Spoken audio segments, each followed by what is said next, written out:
practice more. There are basically 3 kinds of Beyblade Metal Saga videos that blow up. Number 1, Ryuga is a smoke demon. Number 2, Beyblade was never that serious. And number 3, insert character here is annoying / a fraud. And I get why. Because it's a kids show, people get weirdly scared to treat the story like it actually has merit. The Metal Saga has this hypebeast aura where dudes like Kyoya and Ryuga get glazed for their GOAT status, and rightfully so. But Gingka, the main character, gets flattened into a generic shonen hero and left there. You see the exact same things in other fandoms. People who only watch Dragon Ball Z through DBZ abridged clips will swear to God that Goku's a flat character. And anytime DC's Trinity shows up, somebody has to say that Superman is boring. But Gingka genuinely grows in ways that are both subtle and obvious, and the more you actually pay attention, the more it feels like he represents what Beyblade is at its core more than almost anyone else in the series. What? This is... Who are you?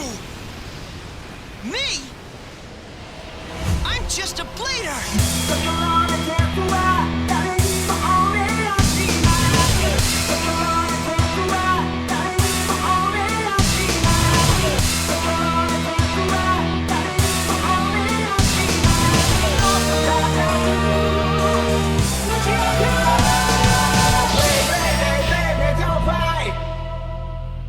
See, Gingka Hagane has always been fighting for the future of Beyblade, while somehow never being allowed to fully participate in it. From the very beginning of Beyblade Metal Fusion, Gingka's journey is framed as something larger than himself. Yes, he's a drifter, yes, he's upbeat, curious, and quick to make friends, but underneath that free-spirited exterior is a single unyielding objective: defeat Ryuga, stop El Drago, and avenge his father. Everything else, the friendships, the tournaments, the sense of community, forms around that goal, not instead of it. Gingka begins his journey already carrying an impossibly large destiny. It's why the first person we see in the show isn't actually him, it's Kenta. See, Kenta represents the place of the viewer, or I guess the target audience. Young, impressionable, weak, and unconfident. For the first chunk of the series, we see the protagonist of Beyblade, Gingka Hagane, through Kenta's perspective. A confident, infallible, kind and bright, but also unstoppable big brother type of figure who never backs down, always stays honest, and keeps a cool head. However, that idealistic view of Gingka quickly begins to crumble into stardust once he faces his ultimate goal head on, his first encounter with Ryuga and El Drago. Here we see that what we thought was an unstoppable altruistic force of nature is actually just a kid just like Kenta. We see him get angry and vulnerable for the first time, and in the fallout of his devastating loss, Gingka realizes that he isn't truly the beacon he tries so hard to be. He's still harboring survivor's guilt over his late father, still plagued with a feeling of inadequacy, and goes on a journey in order to combat the reasons why loss truly feels devastating to him. In Metal Fusion, Gingka cultivates a friend group and inspires countless bladers across the country, but that was never the final objective placed upon him. It was collateral. His purpose was always pointed straight at Ryuga, and the moment he begins to stray from that path, when he starts enjoying battles simply for the sake of joy rather than consequence, that's when Gingka's presumably late father is forced to emerge from hiding. Phoenix doesn't reveal himself because Gingka is some kind of weak blader. He does it because Gingka is forgetting what's at stake, the safety of the world itself. Phoenix's intervention is subtle training, a lesson to his son that Beyblade for him right now is not allowed to be casual until the job is done. But Gingka eventually learns that his bonds with his friends, the spirits he helped forge along the way, are the key to stopping El Drago and saving the world. It's the positive energy that Beyblade creates that can destroy the dark power, and in order to deliver the final blow, Gingka must let go of his quest for revenge and recognize Ryuga as a blader, to save him. But when that long-awaited battle finally happens, when Gingka defeats Ryuga, the cost gradually sinks in. Pegasus disappears. The Bey that defined Gingka's life, his joy, his identity, and his connection to his father is gone.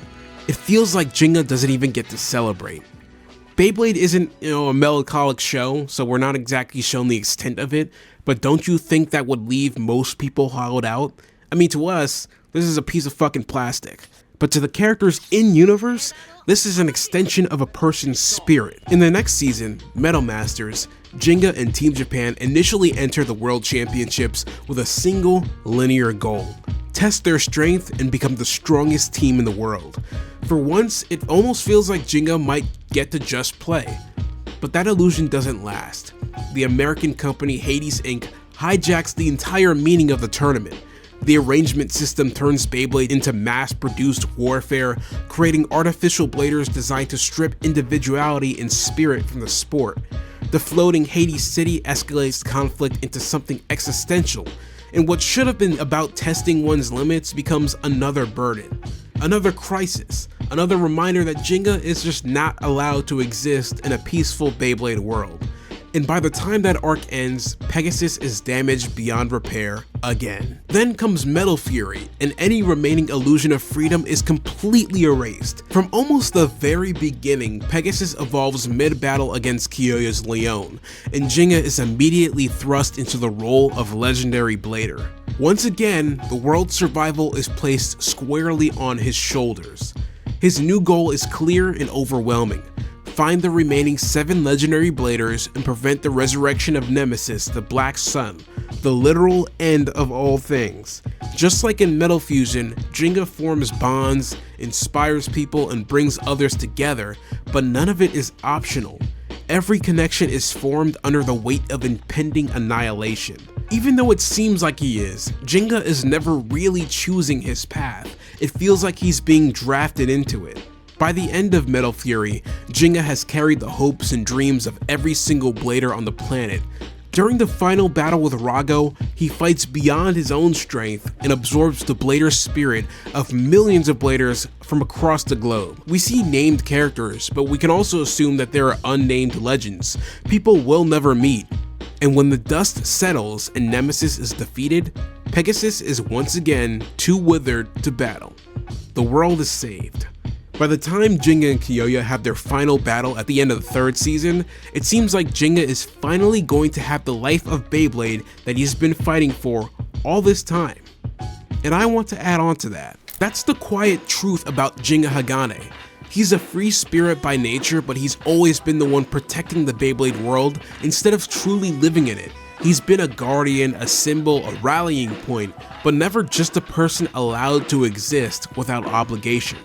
Another core truth about Gingka is that his faith in his friends is his greatest strength. He believes in people instinctively. He always has. And the natural evolution of that belief isn't for him to become stronger, to face the next threat and save his friends. It's for him to realize that if the world ever plunges into danger again, he won't have to carry it alone. The people he inspired, trained, and fought beside are now strong enough to stand on their own because they don't need a protagonist to orbit anymore. So for the time being, not permanently but deliberately, Gingka feels a desire to grow as a blader using his own strength. Not in a self-destructive, isolating way like Kyoya once struggled with, but in a way where he doesn't have to be the main character anymore. Where he can explore the Beyblade world without being its cornerstone, and experience his life's joy without any sort of compromise. That decision becomes crystal clear after Nemesis is defeated. In Beyblade Beyond's timeline, when the WBBA crowns Gingka the #1 blader on Earth and attempts to hand him a medal, he refuses it.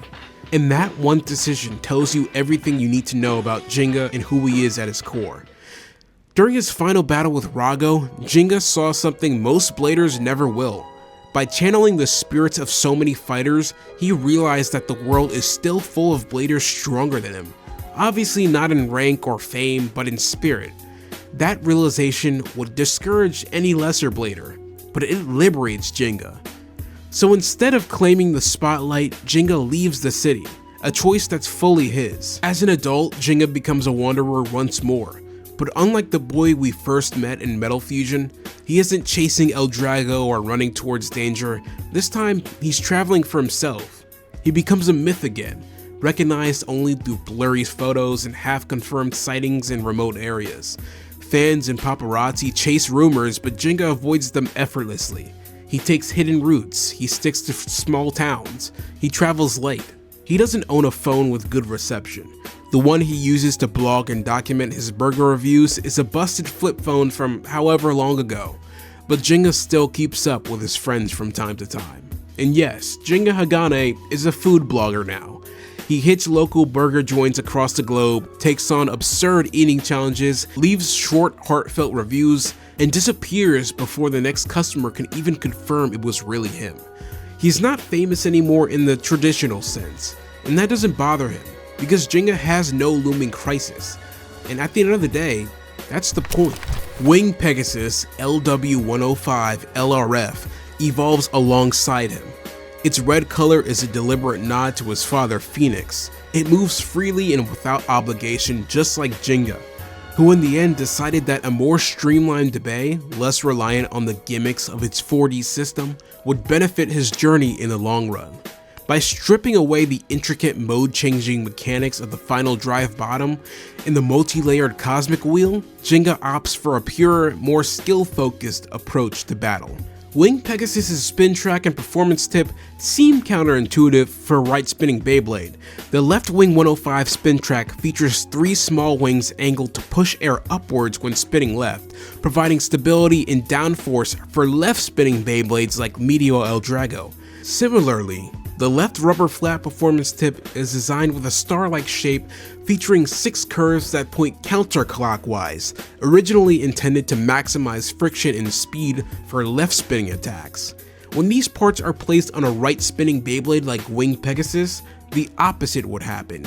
We'd have less friction and a looser grip, causing the bay to actually lose stability, but Gingka actually takes advantage of that. By forcing the bay to spin looser against the grain of its own parts, the LRF tip interacts with the stadium floor in a highly erratic, low-friction manner, increasing its raw speed to unpredictable and unmatched levels. And combined with Gingka's ultimate mastery over his Pegasus' spirit, he's allowed to control that immense speed using his own willpower. Plus, with the more compact wing wheel built for single strike hits, that speed gets turned into overwhelming groundbreaking power. Wing Pegasus has 3 modes: Ironclad Attack, Mortal Blow Attack, and Pound Attack. Gingka's new special move, Olympios Astral Shower, sees the bay soar high into the air in its Pound Attack mode, where its weight is unevenly distributed. While suspended, it uses the air current of its unstable rotation to launch a barrage of air shockwaves from the gaps between its fusion wheel segments to the ground, reminiscent of a meteor shower. Because of how much Pegasus' normal spin flow is disrupted, this move is a stamina guzzler and should be used as a last resort tactic only. Among the adult versions of Beyblade's strongest trio, Kyoya, Ryuga, and Gingka, he's the one most similar to his younger self. He's still open-hearted, still curious, still soft. But now that softness is chosen. It is no longer rooted in naivete. It's a conscious return to joy. The thing is, in real life, when you grow up being the strong one, the one everyone depends on, you forget you're allowed to rest. You forget you're allowed to smile for no reason. But Gingka is the type of character who has always remembered that. And that's the heart of this story. That shift resonates deeply. See, I spent years creating things to prove that I could, to prove that I was worth something, to prove that I could lead, create, endure. I made my comic as a survival tactic. I made it because I wanted to, but deeply it was also because I had to. And it worked. People cared. But when the applause stopped, the silence was louder than ever. I didn't know who I was when I wasn't producing. Returning to Beyblade in that way has been about love. Beyblade shaped me as a kid. It inspired me. I want to create because it brings me joy now, void of whether people respond to it or not. That transition is hard, and it's not smooth. I'm still struggling with it, and I feel like that hard struggle will last a while. It means letting go of being needed. It means walking away from being the hero in a sense.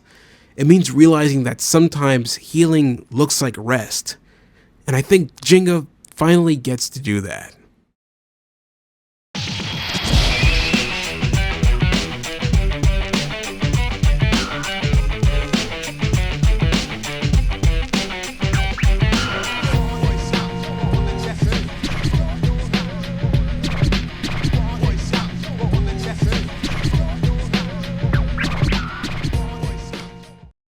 That's it, buddy.